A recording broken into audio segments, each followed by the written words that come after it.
to give you an understanding, let me play out a graphic for you. It's just to create an understanding that there are people inside this tunnel, and there are people inside this tunnel, so they don't have much of the space. You see, the diameter is 13 meter, you know, this is 13 meter. The tunnel is 4.5 kilometer long, but what is important here is that in this diameter they only have a space of 400 meters. So one good thing is that the fall which has taken place, they still have 400 meters to walk, you know, so they are not cloistered together. They have 400 meter to organize themselves in that space. Please understand, when I talk about 400 meters, 60 meter of the tunnel is blocked. When I say 400 meter here in the between, it means more oxygen. If they would have been cloistered in a very small place, it would have meant less oxygen. So 20 meter of patch of blocked tunnel cleared. Now that's not much, keeping in mind how much needs to be cleared, and anyway it's an estimate. We will come to know when the clearance takes place. That's going to be a different thing. And trapped people have buffer of around 400 meter to walk and breathe. So that's the most important part. This is the buffer, which means that this is what they have. And let me now introduce my guest. I am joined by Professor Santosh Kumar, Senior Advisor, National Institute of Disaster Management; Dr. Sudhir Krishnan, former Secretary Urban Development, Government of India; Dr. Sushil Kumar, Scientist, former Head of Geophysics, Wadia Institute of Himalayan Geology; and Sandeep Sen, Author and Environmentalist. Thank you so much, all of you, for joining me. Let me straight away go to Dr. Sudhir Krishnan, former Secretary Urban Development. Sir, when we talk about a project like this, what are the SOPs which kick into action? What makes this operation different from other operation? What should be done? Because, you know, when I was looking at this news during the weekend, the closest thing which I could recall was that famous Thailand rescue. I know it's a very different thing, but the eyes of the world were set on those days when the kids were stranded inside, and the entire government of Thailand had to sort out the logistics to get those children out from there. So what is making this rescue operation different? Well, the rescue operation, they are doing well. What I understand after watching the media, that they are doing as best as they can handle it. And we all feel that it will work out, should work out all right. But I think a lesson has to be learned from this situation. A rescue will have to be attempted for people who are trapped.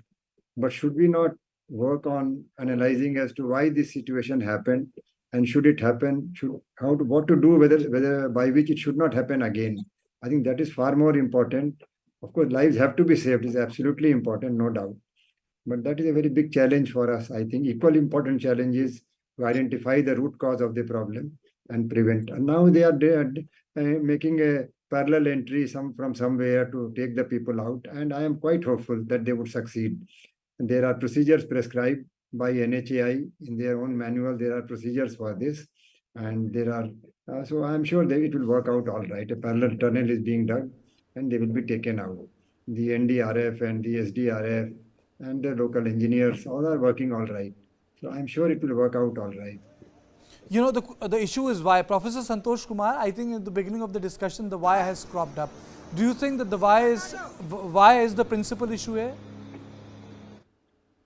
In fact, I would say in two ways. One is that why is very important, because when we give such kind of a tender to the high end of the whether public sector or the private sector, one, that we should ensure that if they are competent enough to carry out such kind of a work in terms of the tunneling, but they should also be equally important, and that to be checked, that whether in such kind of emergency, will they be able to handle it on their own in terms of 0 to 5 hours or something.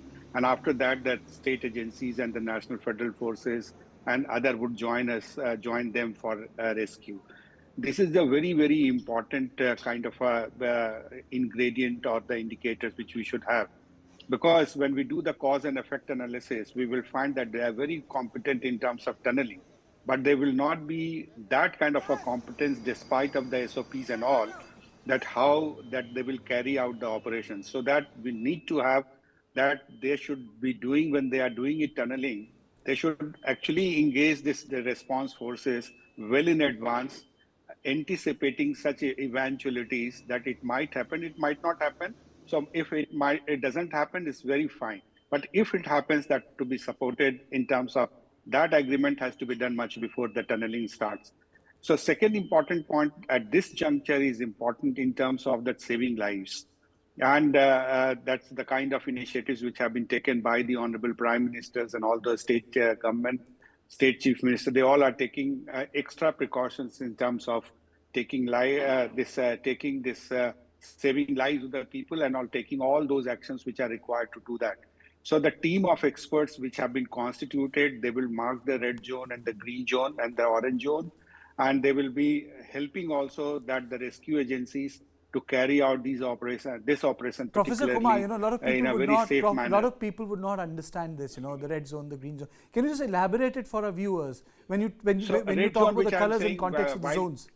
Yeah, while carrying out, is despite the carrying out this kind of a search and rescue operations, the team which will go there and which is there already who are doing search and rescue operation, they will find that which is the very fragile kind of a area which people should avoid during the search and rescue operations, that is the red zone.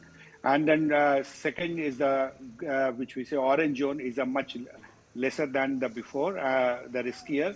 And the third one, the green zone, is the safest zone, even in the operation site. So they will identify, they must have identified by now that which is the red zone in that area to be avoided, and what is the orange zone, little safer, and the third is the safest zone there. So when the people would be rescued, initially that oxygen supply is being done, and also that food materials which are being supplied. That should be seen also that what kind of a food which we are supplying inside the tunnel, where what is the requirement, what is the energy requirement.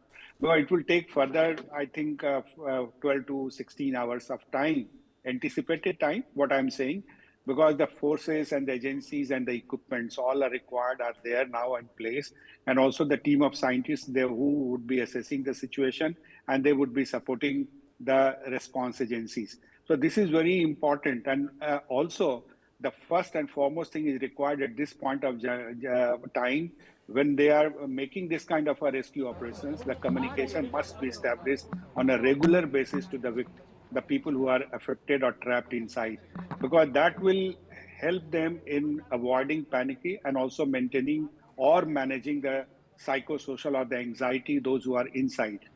So they might be thinking many negative thoughts must be coming to their minds. So it is important from outside, those who are engaged into rescue operations, they must have constant kind of a dialogue and the So, Professor, what's the communication most important with thing them. right now? Is it oxygen? Yes. Is it food? Is it the morale? You know, what's the most important thing which helps a person survive if someone is trapped in a place like this? You're asking me? Yes. Yeah, this is very important. What I'm saying is the psychosocial, normally in most of the countries in the world, the first thing which moves on such kind of a rescue operations is the people who are the psychosocial specialists and the mental health providers. And the second is the physical health, because once they are taken out from the tunnel, they would also be needing that psychosocial health care, so mental trauma care and counseling, because they're inside, they are already spent the time in more than 24 hours within the tunnel. So they are not sure whether they would be rescued or not. Many thoughts must be coming to their mind. So the rescue team will ensure that these things are taken care of. Constant dialogue is being maintained, and people are actually they feel confidence inside that they would be rescued. So that will give extra confidence. And with the which you referred about the Thailand rescue operation, also that was similar kind of a thing was carried out later in India as well.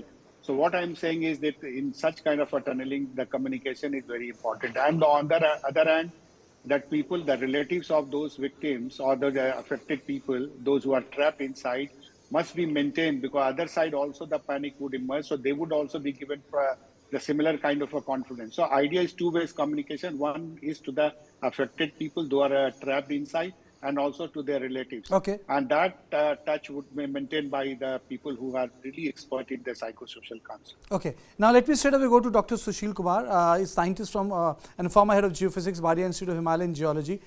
There's a lot of debate on the Char Dham project. You know, I'll come back to the SOP part. And the debate on the Char Dham project, are we doing the right thing? Are we doing the right thing there? how Actually, is Himalayan morphology, geology different from Alps, Andes, any other chain? here we have to keep in mind that in Char Dham project, this is a very ambitious project and a very important project as well to visit the Char Dham. But very important point also here when because all the rocks are soft rocks and we do any instability there. So there should be if we are cutting the toe of the mountains, so we have to be very careful. Project is very good and very important, but at the same time we have to keep in mind if we are making anything unstable, so that we have to put the proper retaining walls, proper basically make the things stable, while otherwise like landslide have increased. But I will not say that we should stop all the things. Char Dham project is very good, like in this tunnel also, this Silkyara tunnel, and this in this tunnel also we are having phyllite type of rocks which basically make mud with the water. So we have to be very careful while the tunneling is fine, and what kind of the actions they are taking, that is also fine.